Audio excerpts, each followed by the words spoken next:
Hey everyone, Josh Neighbors here, Locked On Big 12 podcast. Today it is the 26th of December 2022. It is Monday. Hope you all had a great Christmas. On today's show, a special edition here. I'm going to give you guys something post-Christmas. A look at the Big 12 quarterback situation for 2023, because I don't think this league is in an excellent spot when it comes to quarterbacks. So a lot of guys returning. There are some battles we have to look at. Obviously, some transfers coming in. Not everything is set in stone yet, but I'm not sure this league is going to be in a great place quarterback-wise next season. So we'll dive into that on the show. You are Locked On Big 12, your daily podcast on the Big 12 Conference, part of the Locked On Podcast Network, your team every day. Once again, Josh Neighbors here, Locked On Big 12 podcast. Make sure you guys subscribe to the channel. You guys can do that on YouTube. Tap that bell for notifications, like the videos, and leave us comments as well to give your thoughts on what we were talking about. Find us wherever you get your podcasts. You guys can find us once again on YouTube as well. Follow us on Twitter at LOBig12. You guys can find me at JoshNeighbors_. So kind of, as transfer portal shakes out and as we look at the recruiting rankings, early signing day has come and gone, and most of the classes for these schools have signed. I think it was a good time to kind of look ahead and think about the quarterback situations that we're going to have next year in the Big 12, because while things are shaking out, it's kind of an interesting thought exercise, I think, at this point in time. And we'll revisit this once all the dust settles this offseason, but I think it's something that we should note right now because, the one league that I think a lot of us have heard about in the offseason as it relates to next year at the quarterback position is the Pac-12, right? This is a league that, this year might not have been great, but they are loaded at the QB spot next year. USC is going to be having Caleb Williams back, obviously reigning Heisman Trophy winner. Washington will bring back Michael Penix. Oregon will bring back Bo Nix. We'll see about what happens, with Utah and Cam Rising, but Oregon State brings in DJ Uiagalelei, right? UCLA's got a pretty interesting quarterback battle. It's going to happen between a couple guys, and I think Dante Moore maybe eventually wins a job. We'll see, but Cam Ward at Wazoo, Jaden DeLora at Arizona, Stanford and Cal are really the only two that you're kind of, curious about because Colorado is going to have Shedeur Sanders. We'll see how well he is able to do, next season, right? But there's really not a ton of questions at the quarterback spot for the most part. It's a pretty deep league at that position, as we look forward. And then I think Drew Pine, I'm not sure how great he is, but it's a pretty solid guy to have your Arizona State. And then, think about obviously the SEC will always have some talented guys. The Big 12, it puts them in an interesting spot. They may be better off in the ACC. We'll see how things shake out. But we know that we're adding the 4 new schools next year. And so we'll look kind of where the current schools are and then where the incoming schools are as it relates to the quarterback position. And we'll start at the top of the league and kind of roll through this and take a gander at where everybody is. Kansas State, your reigning defending champion, so they have to be the ones that are going first on this. And the Wildcats next year will bring back Will Howard, who obviously did not start off as the starter this season, but as the year progressed, as Adrian Martinez dealt with some injuries, and during Howard's time in, it was pretty clear that the offense at peak efficiency, not saying once again, Adrian Martinez played poorly at times, but at peak efficiency, Will Howard, was the guy that made their offense a bit more dynamic, especially in that passing game. And it's funny because we really didn't get a whole lot of him, in the end of the season, we ended up getting 6 total games of him. Some of that stuff was obviously in relief, right? In the TCU game that he started, it was banged up, kind of, back and forth on that one, and came in and played well and then got hurt. And that was difficult for him, but ends up as a starter, on that, in that final run, ends up going 5-0, right? They hammer Oklahoma State in a game that was probably his best, 21-37, 296 and 4 scores, right? The Baylor game, he didn't have to be that good, but he still threw 3 touchdowns, 19-27. They didn't rely on him a ton, but that was a runaway game, right? West Virginia, pretty pace performance, rushes for 1 and throws for 2. Kansas game, 2 scores. And that one wasn't, craziest passing efficiency game, but still did well enough. And then the Big 12 championship game played pretty well in that one. The numbers for him in terms of efficiency are never going to be super high. They were pretty good, just hitting longer, more explosive plays, I thought, in the passing game with him especially. And he's 6'5", 235. And I think, to me, he could be more accurate, sure. But if he keeps up what he did last year, and look, they got a lot to replace on the receiving core, so we'll see how things mesh. But I've got some pretty high expectations for him just because of physically the way he profiles.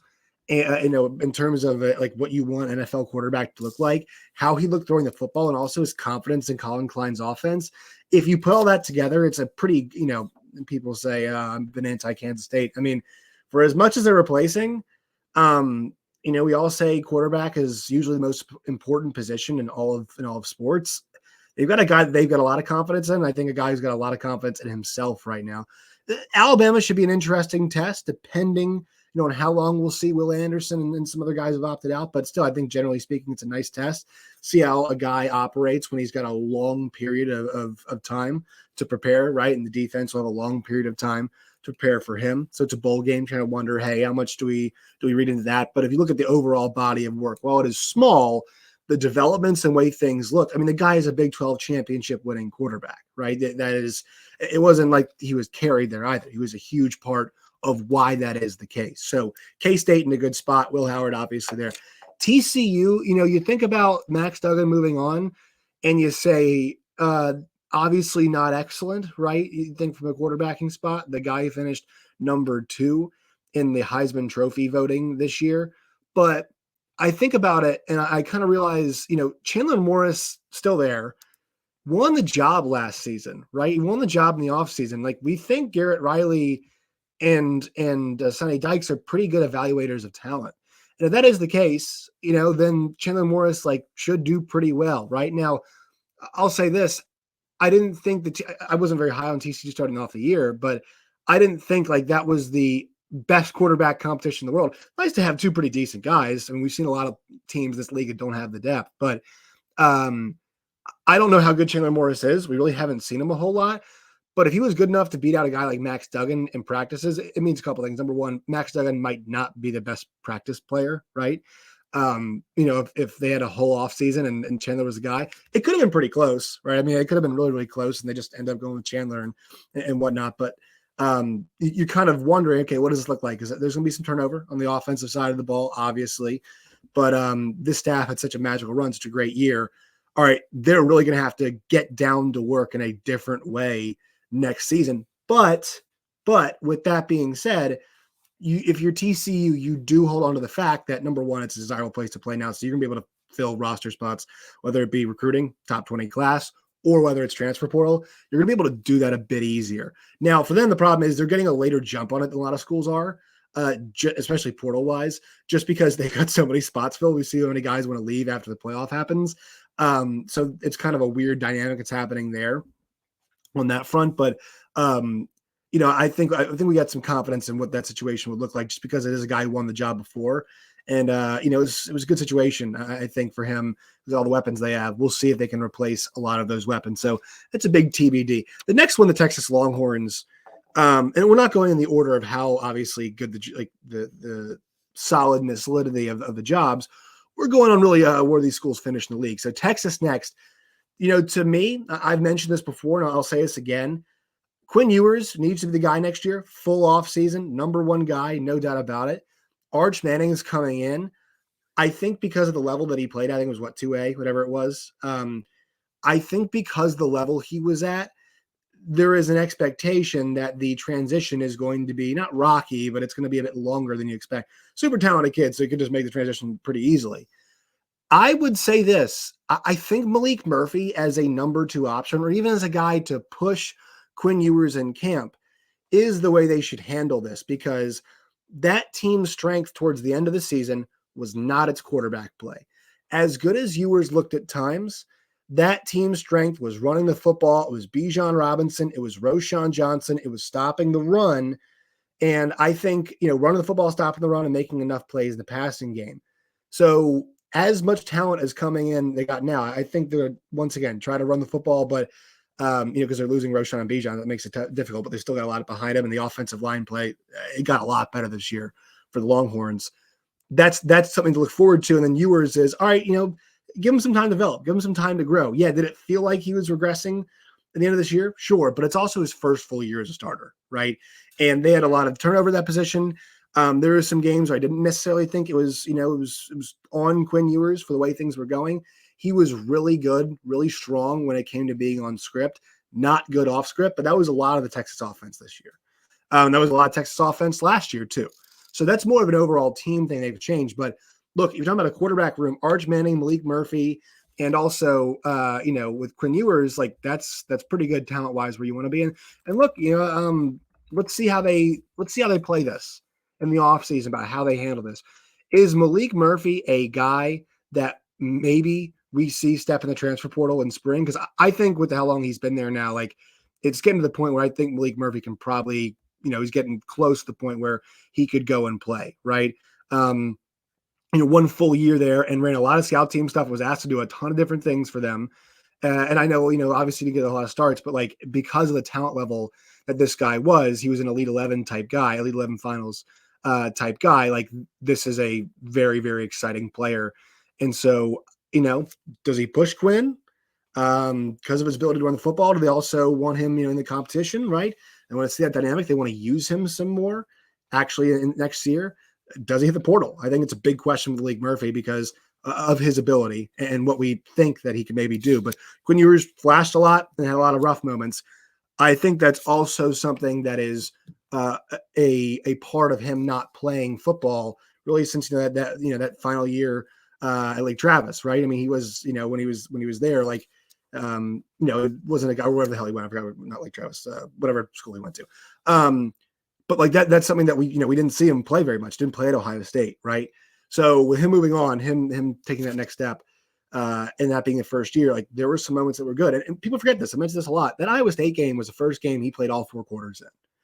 And that was like the third or fourth year, the game of the year, fifth game of the year, whatever it was when he was playing after the injury. The guy just didn't play a ton. And so that's what you want. Play some and get that full offseason in. And we've seen guys get better and improve.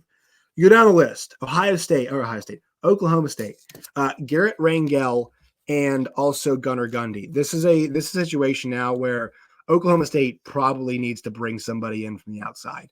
Gundy, not good enough. I think, the guy was able to elevate his play a little bit, but just generally speaking, I don't think he's good enough. And then Rangel, well sought after guy, but is the infrastructure going to be there for Oklahoma State this coming season on the offensive side? Because they went through so much transition this year, and you're wondering how it's going to affect them. Now, once again, they hit the portal pretty hard. But when you're hitting all these pieces in the portal, how confident can we be that this thing's going to be good to go, ready to go? And this is not something that Mike Gundy is used to doing, right? So this is an adjustment for a guy who's been around for a long time, and I actually thought did a pretty good job adapting last season. This is an adjustment for them. And it's not like this is an awesome recruiting class for them at this moment in time. So they're having to get after it in the transfer portal right now. And you're wondering, they're bringing in Zane Flores at quarterback, but that's it's a 3-star guy, top 500 guy, so I doubt he's going to be ready to play. And you see if you can retain, Rangel and see what Gundy can do as well. And, I was thinking about, hey, do they go and they get somebody in the transfer portal to come play quarterback? That's yet to be seen. And could they somehow entice Spencer Sanders to return? I doubt it. But that situation is definitely going to be one of the more interesting ones just because we're so used to quality quarterback play there. And look, in 2021, when they went to the Big 12 championship game, they got it sometimes, and sometimes they didn't. And then Spencer Sanders effectively was their offense back in 2020, this past season. And now they have to move on to that quarterback spot. So they're moving on. This was kind of a taste of what it's like not to have that stability this year because of Spencer's injuries, which made it very interesting. The next one that really is just the situation as a whole compared to last season has completely deteriorated. The Baylor Bears, right? You've got a situation this year where Blake Shapen's starting off the season. You're excited about that. You got Kyron Drones behind him, who you're excited about as well. And then you feel pretty good about your ability to land Austin Novosad. And Drones transfers. Shapen doesn't play well at times. And then in the end, Novosad ends up flipping his commitment. He's going to Oregon now. It really just all fell apart for them at that spot. And look, they still went 6-6, not saying they can't rebound.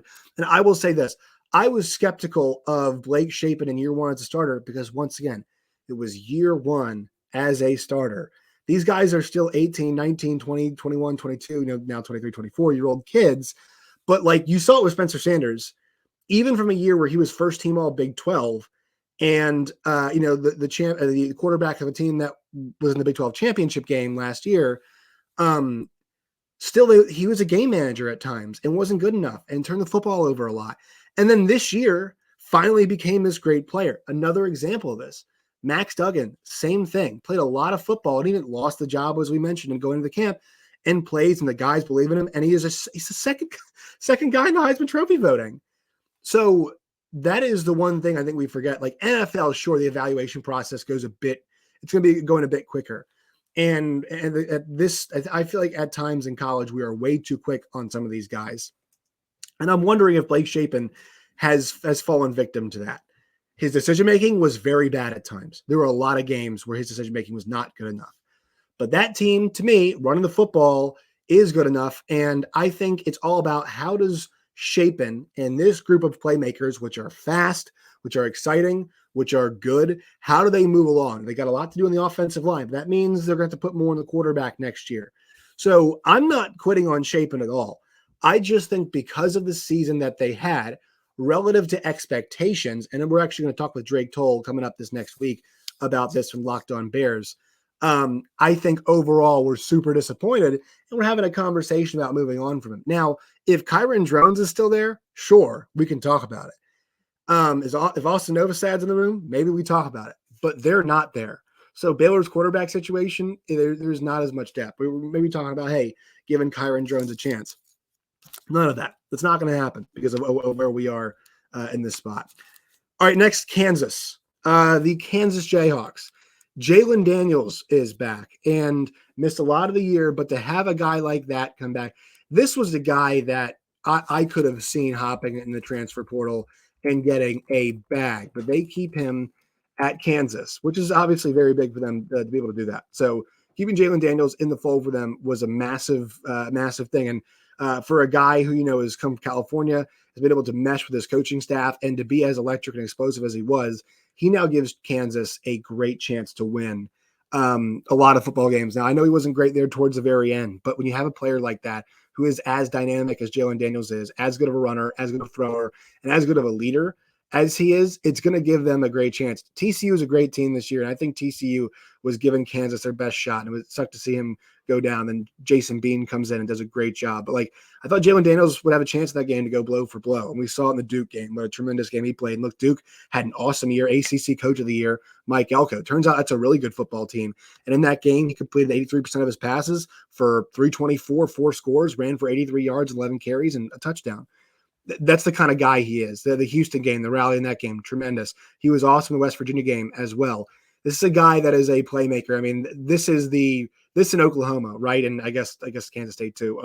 The most solid quarterback situations that you could ask for. KU next year also going to bring a lot of these guys back. They get Kenny Logan back, they get Jalon Daniels back, Devin Neal's coming back. I mean, Kansas football is going to be in an awesome spot next year. Awesome spot means hey, could we go 6-6, 7-5? Again. That's an awesome spot when you are the Kansas Jayhawks, considering how poorly things have gone for them at times. 8, Oklahoma. This one's pretty easy, right? Newcomer of the year is Dillon Gabriel.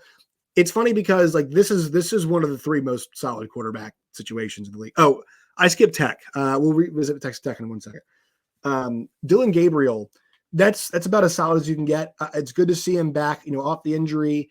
There were some moments where he wasn't as good this year. Let's see one more year of Lebby and Gabriel together. There's going to be some shuffling about who are these guys playmakers going into the next season. They lose Eric Gray too. More will be on the shoulders of Gabriel. It needs to be. And he needs to play a bit better than he did this year. I think that he needs to play a bit better than he did this year. He had some awesome performances. There are some games where you're looking, you're like, this is just not as good as I thought it was going to be. I know he got knocked out of the TCU game. But, there were some games this year where you're thinking, is this guy really as good of a player as we kind of expected him to be this year? It could have been one more year off the injury. Could have been, going to a new place, adjusting to a new competition level. But I think you saw at the end of the year, right, that really awesome, strong performance against Texas Tech was, very good. 3 total touchdowns. Not the most efficient performance in the world against Oklahoma State. Didn't deal with the weather very well in that game against West Virginia. The Baylor game for him was very challenging too. And you saw games like, KU where he lights it up. You saw a game like Kansas State where even a losing effort, he lit it up pretty well in that one, right? Nebraska game would lit it up in that game and so on and so forth. So there is a next level for Dillon Gabriel to achieve, which is exciting for Oklahoma fans. But he needs to hit that next year for this team to start getting better and start improving in year 2 under Brent Venables. Texas Tech quarterback spot. This one feels pretty simple, right? Baron Morton is still there at Tech. Tyler Shuck, we don't know yet about Tyler Shuck's future. From what I watched from this year, like this guy could go to the league. I don't think going to the league now is an awful idea. I think Emory Hunt from CBS Sports has had a really interesting idea about some of these guys, maybe going to the USFL, to the XFL, or whatever I guess there was now the USFL too. The one difference is you're going to get paid more to stay in college and play than you will go play at those places most likely, right? So it's kind of a financial decision for him because he's not going to play immediately if he goes to the league. He's not going to play immediately, or, he probably will play at Tech immediately, right? I guess XFL, USFL, he'll probably play immediately, right? But, what opportunity does he need to get? Because this year, we didn't see a ton of him, but what I did see, I did actually really like from him. So one more year than same offensive coordinator. Do we want to see that, from him? And that game against OU was a monster statistical game, right? But they had games. I think the Iowa State game, it was pretty measured performance, right? The Kansas game, relatively measured performance, but I thought he played pretty well in that one too. And then, the TCU game, not great, right? 9 for 22 in that game, touchdown, a pick. It was really difficult. And, that gets knocked out of that Baylor game. So because of his injury issues, I think he needs to put a full season of tape together for us to be very excited about what Tyler Shuck's going to do. And that's kind of where I'm at on him. The one thing, though, is if you bring Shuck back, what happens with Baron Morton? Because now he's in a situation where he'd be basically sitting for what is another season, right? He's not going to be out there full-time starter for another year, and you're kind of carouseling, back and forth. And that's where they are at this point. So there's still a TBD on that one. Next up, West Virginia. It sounds like Nico Marchiol is going to be the guy there. Garrett Green played a lot at the end of the year, but that was more out of what that team did well, was running the football.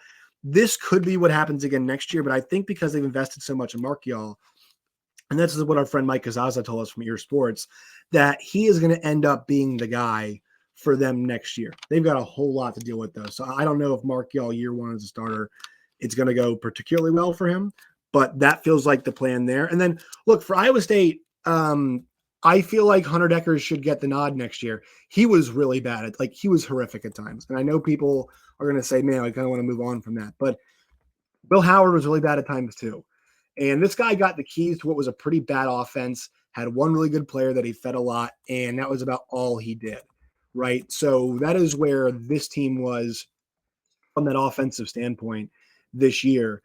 There's a ton of tape for him to learn from the offseason.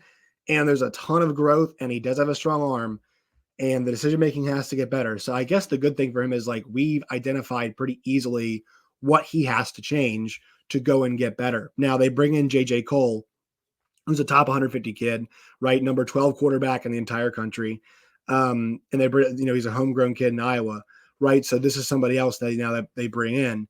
And does he have a chance to compete for this job? Do they bring somebody else in at this point to compete for this job? I would say it's going to be between Dekkers and Cole, but they need to build up the infrastructure of the offense as well moving forward for them to get better. I would say roll with Dekkers again, because I actually thought there was some stuff that I like, but the crippling interceptions. I mean, if he could cut down the crippling turnovers in half, that's a much better team. And still, I feel like he'd be turning over the ball a lot. So there's a lot to be desired, Hunter Dekkers, but we've seen guys with less talent become better with time. So I'm not going to give up on a guy who's got a big arm, who's got a hose, and a pretty good athlete as well. The schools that they're adding, BYU, UCF, Cincinnati, and Houston, a lot of very interesting quarterback situations. Got the news, I think yesterday, the day before, Jaron Hall is going to move on from BYU. They bring in Kedon Slovis from Pitt, from USC, then to Pitt, then to BYU. I am not the biggest Kedon Slovis fan. I think the fact that he's had some really good performance, especially at USC. And he had some decent performances while he was at Pitt too. but never a guy you were overly impressed with decision making. And I don't know if like physically, he's as talented as sometimes he's built to be. So BYU with Slovis is going to be a curious case coming into 2023, but I think that's going to be their guy. UCF gets John Rhys Plumlee back. I'm wearing the shirt. To be honest, I mean, I'm pretty amped to watch John Rhys Plumlee in this Big 12. He's a very interesting quarterback because of how good of an athlete he is. Exciting to watch. He's 21, but he's been around for a long time. He's played wide receiver, played quarterback at Ole Miss, the SEC, and then he had a really, pretty strong year, right? 14 touchdowns, 7 INTs, 2,400 yards, ran for 841, 11 scores. So this guy that can pour on in terms of, your raw numbers, but like there were some games that you're watching passing wise, and you're just like, I don't really know where I'm at, or not really sure where this guy's at. And there's sometimes they can shut him down. If teams still out to shut down the run against UCF, you're kind of thinking, man, like, what are they going to do? That Navy game, 11 of 18, 107, right? They're not able to run the football very effectively in that game. First time against Tulane, game that they won. He was awesome on the ground in that game. You got a mixture of the run and the pass. But then you go back to the second round against Tulane. It was 54% completion percentage, 9 rushes for 7 yards, sacked 4 times. That one's a combination of both. So as that competition steps up, and he had a game this year at 7 TDs, 4 in the air, 3 in the ground, right? As that competition steps up, where does John Rhys Plumlee fit in? How good is he when it kind of makes that jump back to this level? It's nice that UCF and Gus Malzahn have a guy they know and they trust. I'm down with that. It's just the fact that now you are transitioning.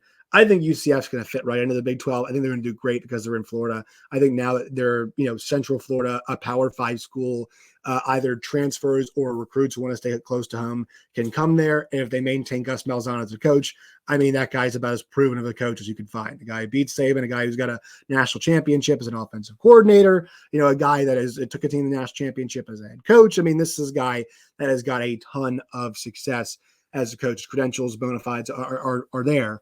And so I think that as a whole, they're ready to go. But as a quarterback situation goes, you feel good about John Rhys Plumlee. There's a lot of stuff, especially passing, when I clean up. But like, he's always going to be the guy who's going to need both legs and the arm to get the job done.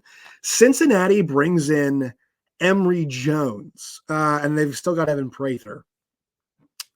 This one's going to be a curious one because Jones now has played at Florida. He has played at ASU. And now he goes to Cincinnati. And from what everybody says about Emory Jones, he has handled all 3 situations like a pro. He is a well-liked dude. He handled it well. I think there was some comparisons probably to how Emory handled his exit at ASU to how Jayden Daniels handled it. I think those comparisons were a bit unfair because Jayden Daniels was taking a step up. You know what I mean? Like ASU to LSU, like no offense to ASU, but I mean, it's LSU, right? They won a national championship like 2 or 3 years ago. This is a great program, storied history. And there was some animosity about how he left the locker room. Emory Jones got benched, right? At times this year and dealt with some injuries. So his ability wise, like I remember people were really high on him. I remember seeing some mocks before he started a couple years at Florida, like a couple years ago. Somebody mocked him like 6th one time to the Eagles. I was like, oh my God, what are we doing here? That's obviously not where his career has led him now. And you hope a guy like that who's a great teammate can get a good chance. They've invested a lot in Prather. So I think they were very, very excited about, what happens with his future and whatnot. And I think that you'd believe that those 2 guys would be the ones who are contending for that starting job. I'm going to look really fast. I think they might have gotten a quarterback in their latest recruiting class, but their recruiting class was not very good. Obviously, I have a tough time holding it together because of the coaching transition. Yeah, they got Brady Drogosh. He was just outside top 300. He's number 19 quarterback in the class. He's from Michigan. So he'll come in. I don't think they'll get him in the mix starting just yet. I would expect Jones and Prather to be the guys battling out for that starting spot. Last one, and I'm pretty fired up about this. Our man Donovan Smith is transferring to the University of Houston. And I think the one problem for him, this guy was Offensive Player of the Week one time, this year. That offense, where you're asking the quarterback at Texas Tech to throw the ball like 50 sometimes a game, upper 40s, 50s, right? that is not an offense that Donovan Smith is going to thrive in. He can throw. He is a really, he's got a lot of arm talent, throwing the run, but they need an offense that is going to just that's going to use both, right? They use Clayton Tune, the running and passing game, but I think Houston, Dana Holgorsen, it's an air raid. He's an air raid coach, obviously. So what kind of spin on the air raid are we going to put with Donovan Smith? And once again, the guy can stay in the pocket and throw it.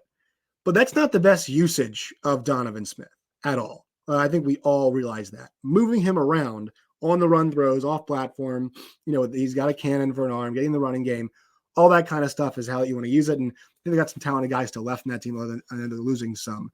And that season for them did not go the way they wanted. They end up at 8-5, right? They end up at 8-5 this year with getting that bowl win over ULL. So a little bit of momentum. And I think Donovan Smith obviously should be the guy moving in there. I don't know if we got anybody else. I know that Clayton Tune obviously going out.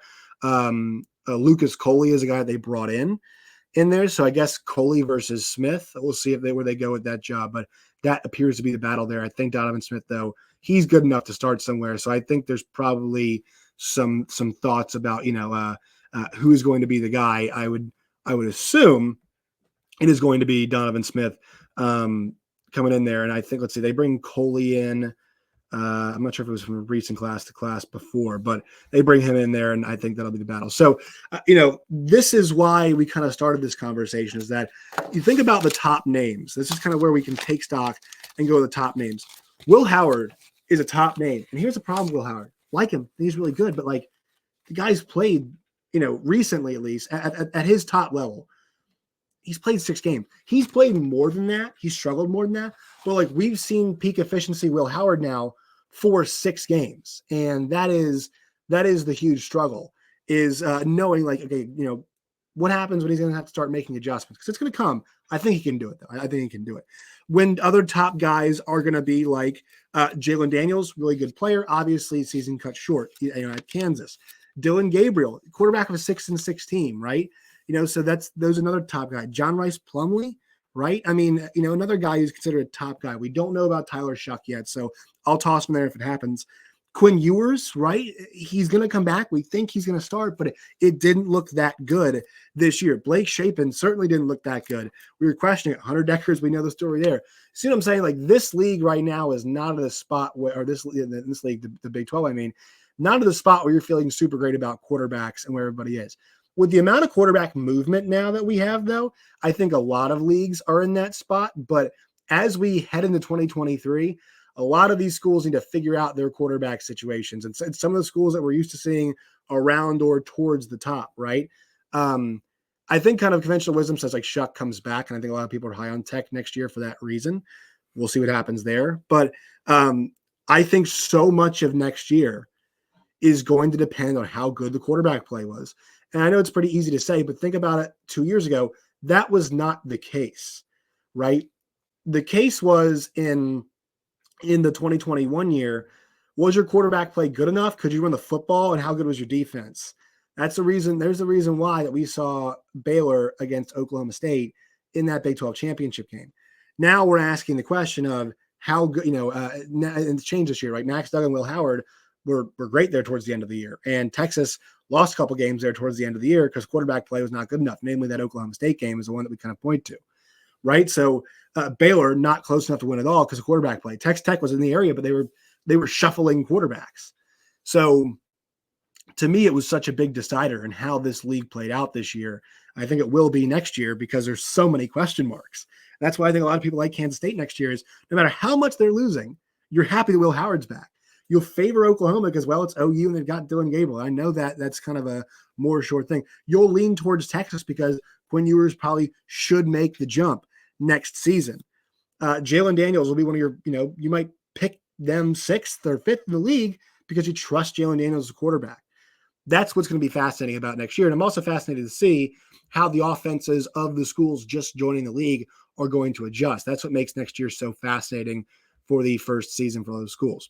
So this is going to be an ongoing conversation for us here, especially as we go, we dive deeper and we start hitting more of our season in reviews with folks from the team specific side. we'll dive further into this. And obviously transfer portal is not done. Make sure you follow us on Twitter at LOBig12. You guys can find me at JoshNeighbors_. You guys can also make sure you guys subscribe to the channel. Tap that bell for notifications, like the video, and let us know what you all think. So next time, my friends, as always, stay safe.